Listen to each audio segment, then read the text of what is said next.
একটা বোন আমাকে পার্সোনালি ইনবক্সে মেসেজ করে জিজ্ঞাসা করেছে, দিদি তুমি যে কুটুমকে নিয়ে ফ্লাইটে এসেছিলে, তো তোমার কেউ কি প্রিকশন নিয়েছিলে বা কোনো অসুবিধা হয়েছিল কি না, কিংবা কুটুমের জন্য কি জিনিসপত্র নিয়ে এসেছিলে স্পেশালি ফ্লাইটে আসার জন্য। তো আমি ভাবলাম যে তোমাদের সবাইকে জানিয়ে দেওয়া উচিত। হয়তো কম বেশি সবাই জানে বাচ্চা নিয়ে ফ্লাইটে যাতায়াত করতে গেলে কী নিতে হয় বা কী প্রিকশন নিতে হয়। তো আমি আর কেউ তো জানে না, বিশেষ করে তাদের জন্যই ভিডিওটা। তো আমি সত্যি কথা বলতে গেলে ফ্লাইটে আমি ভয় পেয়েছিলাম যে হয়তো কুটুম কান্নাকাটি করবে কিংবা অন্য কোনো অসুবিধা হতে পারে। কিন্তু যেটা দেখা গেল যে আগের বার যখন কুটুমের 9 মাস বয়স ছিল, আমি যখন ওখান থেকে মানে দেশের থেকে এখানে এসেছিলাম ট্রেনে করে, কুটুম খুব কান্নাকাটি করেছিল। কান্নাকাটি মানে প্রচণ্ড কান্নাকাটি। তো একজন তো আমাকে জিজ্ঞাসাই করছিল, বাচ্চাটা কি অসুস্থ, ওকে কি চিকিৎসার জন্য নিয়ে যাচ্ছ? তো কেমন লাগে বলো তো এই কথাটা শুনে একটা মায়ের ক্ষেত্রে। কিন্তু ফ্লাইটে যখন এলাম তখন কিন্তু একদম পুরো উল্টো, কুটুম কিন্তু একটুও কান্নাকাটি করেনি, বরং কুটুম অনেক এনজয় করেছে। আর বিশেষ করে বলতে গেলে কুটুমের জন্য কী নিয়ে এসেছিলাম আমি, কুটুম যেহেতু এখন কুটুমের বয়স হচ্ছে 1.5 বছর চলছে, তো কুটুমের এখন সুজি, তারপর ডালিয়া, ওটস, এই খাবারগুলো, ভাত যেগুলো খায় সেগুলো তো খায়। তো ভাত বা যেহেতু আমাদের ফ্লাইট ছিল 7:30, মানে সকাল 7:30, তখন তো আর ভাত করে নিয়ে আসা সম্ভব না।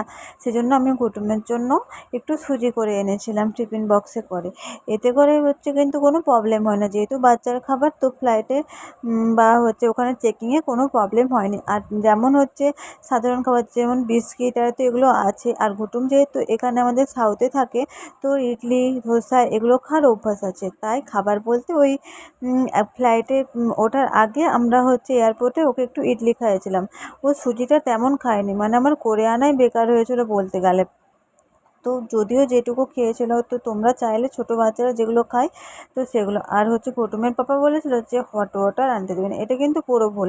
আমি দেখলাম যে অনেক ছোট বাচ্চা আছে যারা কুটুমের থেকেও অনেক ছোট, লাইক 5 or 4 মান্থস, তারা তো যেসব বেবিরা ফর্মুলা মিল্ক খায় বা এসব ফ্লাইটে যেতে গেলে ফর্মুলা মিল্ক ব্যবহার করতে হবে, তো তারা হট ওয়াটার এনেছে ফ্লাক্সে করে। তো তোমরা হট ওয়াটারও নিয়ে যেতে পারো।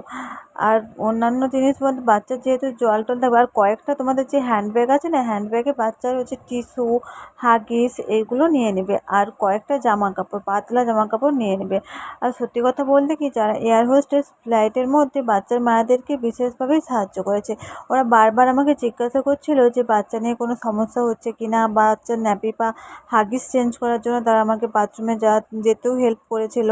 তারা বারবারই এসেছিলো আর বাচ্চার কোনো প্রবলেম হচ্ছে কি না এগুলোও জিজ্ঞাসা করছিলো। আর এয়ার হোস্টেসগুলো আমাকে বারবার বলে দিচ্ছিলো যে বাচ্চা ফ্লাইট ল্যান্ড করার সময় আর ফ্লাইট ওঠার সময় যেন বাচ্চার হাতে কোনো খাবার দিয়ে দিই, যেহেতু তাহলে সেটা অন্য মানুষকে হয়ে খেতে থাকবে। আর যারা নিউবর্ন বেবি তারা ব্রেস্ট ফিডিং করলে আশা করি বাচ্চার কোনো প্রবলেম হবে না।